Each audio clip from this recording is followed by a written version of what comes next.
अस्सलाम वालेकुम। मेरा नाम मोहम्मद नसरुल्लाह है और मेडिकल डॉक्टर हूँ और करंटली जामिया रशीद के कुलियत शरिया डिपार्टमेंट के थर्ड ईयर का स्टूडेंट हूँ। मेरा क्वेश्चन ह्यूमन एवोल्यूशन से मुतालिक है कि अगर हम दावा सर्कल्स में देखें तो इसमें 3-4 किस्म की अप्रोचेज हमें नज़र आती हैं इस क्वेश्चन को एड्रेस करने के लिए। एक तो मॉडर्निस्ट मुतजद्दिदीन की जो अप्रोच है, जो आयात और कुरान मजीद को खींच तान कर इनके अंदर हम आहंगी जाहिर करते हैं। दूसरी साइंटिफिक रेफ्यूटेशन वाली अप्रोच है और तीसरी फिलोसॉफिकल अप्रोच है, यानी मेथडोलॉजिकल नेचुरलिज्म वाली। तो आपसे आपको ओपिनियन जाना था कि इनमें से इफेक्टिव आप किसको जानते हैं, क्योंकि साइंटिफिक अप्रोच पे भी एतराज़ किया जाता है कि उनमें माइनॉरिटी ओपिनियन लिया जाता है साइंटिस्ट का, जबकि कंसेंसस उनका एवोल्यूशन के होने पर है। अगर इस्लाम पे माइनॉरिटी ओपिनियन को लेके एतराज़ किया जाए तो हम नहीं लेते। भाई का बहुत अहम सवाल है कि जो एवोल्यूशन के बारे में जिस डार्विन थ्योरी है कि हम इंसान बंदर से आए और ये कुरान मजीद के खिलाफ है।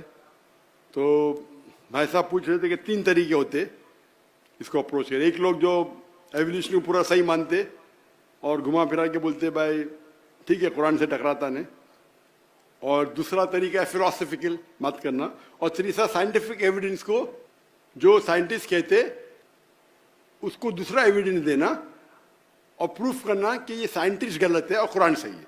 3 अप्रोच है। मैं मानता हूं आखिरी अप्रोच में कि मेरे नजदीक, क्योंकि human beings evolve from ape is not a scientific fact according to me. ये साइंटिफिक फैक्ट नहीं है, ये हाइपोथेसिस है मेरे नजदीक। मैं जानता हूं कि अभी पहले तो बहुत कम साइंटिस्ट, कुछ दौर था कि ज़्यादा साइंटिस्ट मानते थे डार्विन में, बाद में कम हो गए, फिर बड़े ऊपर नीचे होते रहता है। लेकिन आज की तारीख में भी पहले ऐसा था कि अक्सर अगर आप पूछेंगे 1 to 1 तो अक्सर अग्री नहीं करते थे। मैं चंद साल पहले की बात करूं, लेकिन अभी आप करेंगे, लास्ट जो मैंने सर्वे किया था, तो जो लोग मानते हैं कि डार्विन थ्योरी सही है और कुरान से नहीं टकराती है, और वो शुरू में करते नहीं टकराती, एंड में बोलते हमें सिर्फ एक चीज पे एतराज है कि हम बंदर से नहीं बने। वही तो बात पे डिस्कशन हो रहा है, तो पूरा घुमाते 1 घंटे का लेक्चर देते डार्विन थ्योरी सही है और आखिरी में बोलते भाई सब चीज सही लेकिन हम बंदर से नहीं बने। मैं बोला भाई साहब पहले बोलो ना ये, और बहुत से लोग मेरे दोस्त है, दाई है, मैं उनसे बोलता हूँ भाई आप पहले बोलो, मेरे को इस तरह से शुरू में तकदीर के बोलो, आप बंदर से नहीं बने, फिर आप डार्विन थ्योरी को सपोर्ट करो। डार्विन थ्योरी की कई चीज सही है कि every living creature is made from water, Quran भी कहता है। कुरान में सूरह अंबिया सूरह नंबर 21 आयत नंबर 30 में लिखा है अवलम यरलज़ीना कफरू अन्न समावाति वल अर्द कानत रतक़न व जअलना मिनल माइ कुल्ली शैइन अफ़लाइन व जअलना मिनल माइ, हमने सब चीज पानी से बनाई।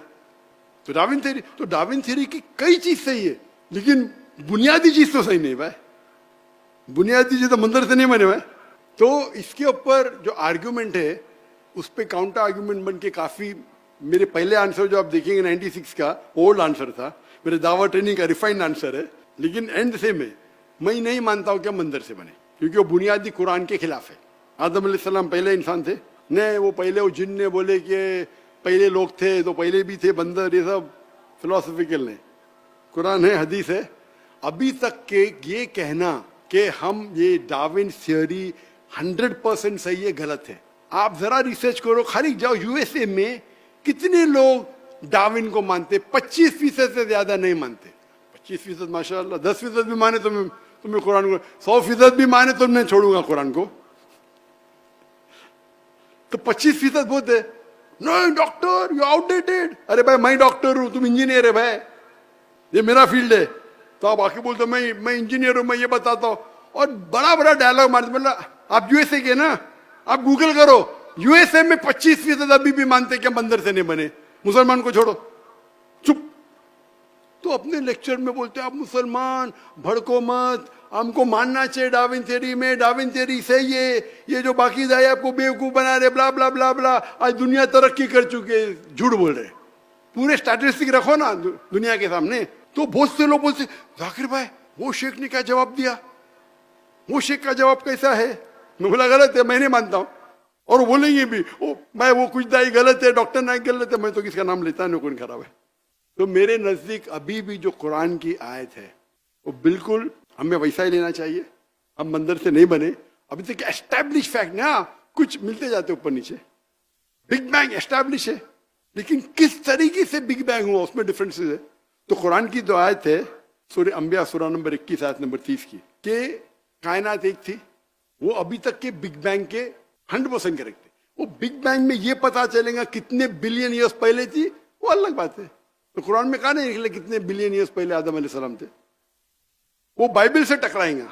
बाइबल के अंदर लिखा आदम अलैहिस्सलाम 6000 साल से थोड़े कम थे, समझे ना? तो प्रॉब्लम है। फिर हमारे पास ऑलरेडी मिल चुके फॉसिल जो मिलने दो, तो बाइबल से टकराती है बिल्कुल सही। डार्विन से आप देखेंगे फॉसिल हमें मिले 10 मिलियन ईयर्स पहले। कुरान में कहा डेट नहीं लिखा गया। तो जो बाइबल से मिलती है कुछ चीज मिलती है, कुछ चीज नहीं मिलती है। और हदीस में लिखा है कि बल्लिगो निवल आया, एक आयत भी पेश करो। और आप नसारा और यहूदी की किताबों को अगर टकराते नहीं तो इस्तेमाल कर सकते, टकराते नहीं तो इजाजत है। तो जब भी कोई भी दूसरी किताब मजहबी किताब मिलेंगी, जो एक जमाने में हम कहते हैं कि इंजील वही है, लेकिन ये बाइबल इंजील नहीं है, ये बाइबल है इंसान की लिखी हुई, इंजील नहीं है। तो ये बाइबल में से जो चीज कुरान से मिलती है हमें कोई एतराज नहीं मानने के लिए कि अल्लाह का कलाम है। जो टकराती है वो बिल्कुल नहीं मानेंगे। जो नहीं टकराती है सच भी हो सकती, गलत भी हो सकती, ये उसूल है। तो जहां तक कि डार्विन थ्योरी है, वी अप्रोच साइंटिफिक। और अब मेरा लेटेस्ट आंसर, लेटेस्ट मतलब अभी तो पुराना हो गया, जो लास्ट हर साल अपडेट करना मुश्किल है, 2016 में किया था। तो मेरा आंसर जो देखेंगे, जो पुराने वीडियोस में है वो डिफरेंट है, और नए वीडियोस में उसमें न्यू एविडेंस है। इंशाल्लाह भी नया रिसर्च करके और एक नया आंसर होना चाहिए। लेकिन ये बिल्कुल बेबुनियाद है। हमें कुरान के आयत और हदीस पे पूरा यकीन है जो सही है, और बहुत सी चीजें हमें पता चलती बाद में। Hope the answer the question.